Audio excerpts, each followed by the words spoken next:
Hello guys, আজকে আপনাদের শিখাবো কিভাবে 5 মিনিটে ভেজিটেবল নুডলস রান্না করতে হয়।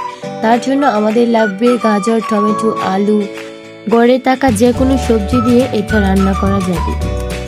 তো প্রথমে আমরা সবজিগুলো খোসা ছাড়িয়ে ভালো করে ধুয়ে নেব, তারপর সব সবজিগুলো কেটে নেব।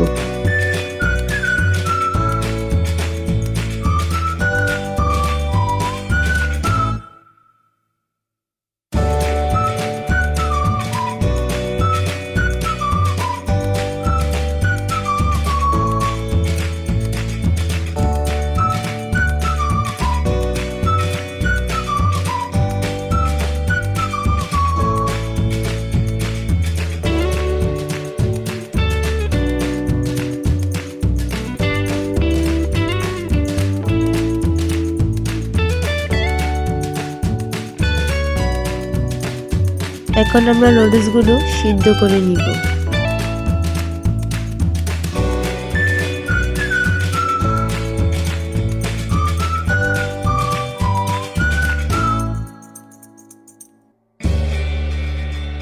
নুডলসগুলো সিদ্ধ হওয়ার পর একটা চালনিতে ঢেলে তারপর পানি দিয়ে ঠান্ডা করে নিব।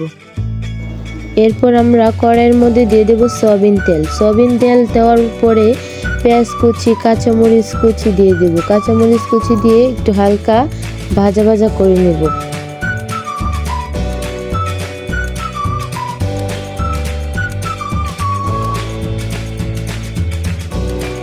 তারপর আমরা একে একে সব সবজিগুলো দিয়ে দেব। সবজিগুলো দিয়ে ভালো করে নেড়ে ছেড়ে সিদ্ধ করে নেব।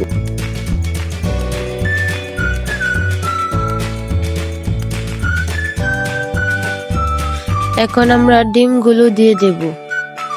নুডলসের মশলাগুলো ডিমের সাথে ভালো করে মিশিয়ে নিব। মিশিয়ে নেওয়ার পরে একটু নাড়াচাড়া করে নিব। নাড়াচাড়া করার পরে টমেটো কুচিগুলো দিয়ে দেব। টমেটো কুচিগুলো দিয়ে ভালো করে মিশিয়ে নেব। মিশিয়ে নেওয়ার পরে এখন আমরা দিয়ে দেব নুডলসগুলো দিয়ে ভালো করে মিশিয়ে নেব।